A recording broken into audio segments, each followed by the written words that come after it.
Spasticus, artisticus. I'm Spasticus, I'm Spasticus, I'm Spasticus, artisticus. I'm Spasticus, I'm Spasticus, I'm Spasticus.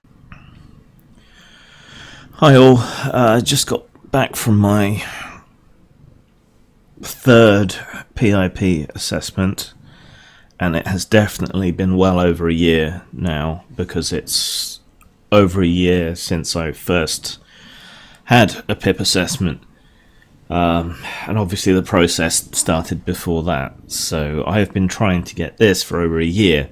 I got my ESA, Employment Support Allowance, a while back. That's helped a lot. It's also been a source of stress at the same time. This hasn't been as easy.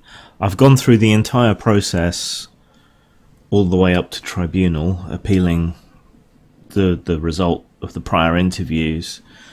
They've had all my medical information. I unlocked my full medical record for them. And yet I got sent back a third time for a PIP assessment. I don't know what's going on. I know that there's been changes, that they're more aware of mental health issues now. So maybe that's it. I know ATOS has changed its name to escape its bad reputation. The guy's questions and behaviour were a lot better this time, so maybe that's part of it. They're doing reassessments. It's the same guy who checked me the first time and didn't do a very good job, must be said. It's a horrible fucking process, and much as I'm down on myself, I can, when I absolutely need to, I can power through these kind of things and then recover, have a sort of emotional and depressive hangover afterwards, almost. A lot of people aren't as articulate as me or as stubborn as me, and this process seems, and probably is, designed not to weed out people who don't need help, but to try and prevent anyone from getting any financial help or aid. Why doctors can't be trusted to make these judgments, I don't know. Why it has to be this independent assessor, the whole extra pointless layer of bureaucracy, and the private companies, why they have to be involved in this at all. I don't know. I don't understand it. It's a complete waste of time and money, and it's hugely stressful for everyone that has to go through it. Well, that's probably the point. It's humiliating.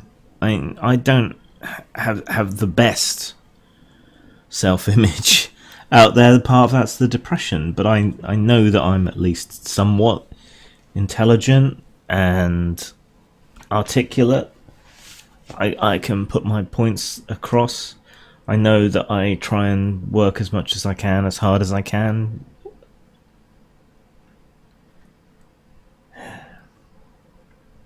And yet it's still a monstrous process, even for someone like me, let alone for anybody else. It's just horrendous, horrific. Until you've been through it, or you've had family or friends go through it, I don't think you can understand what it's like. You can have someone come in with you for emotional support, but that's not going to change the questions, and they're going to be humiliating and horrible, and the person who cares about you that comes in with you to handhold you through the thing is going to have to face the real and absolute unbridled truth about what's wrong with you, because you're left no room, no space, no stone unturned. Everything from your bathing habits to how often you change your clothes, and they will judge you on how you look when you go in. So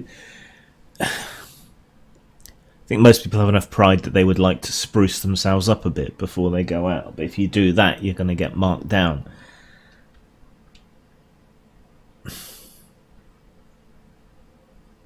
That's what I hate. I get social anxiety and stuff anyway, and then to know that I'm going to be put through that, and then having to decide whether I take someone in with me to also get horribly upset, and having to admit to myself and a complete stranger everything that's wrong with me. It's just, I really hate it.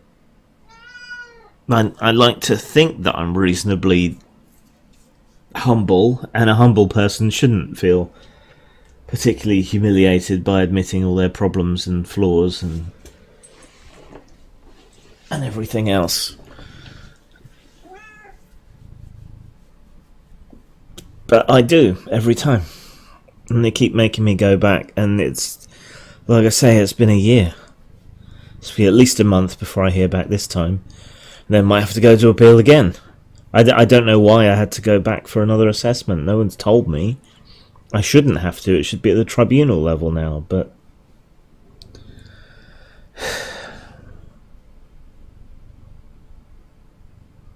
it's really fucking horrible, and it really does a number on you. I've gone for help, and I've come away feeling worse, a hell of a lot worse, and I couldn't sleep last night, and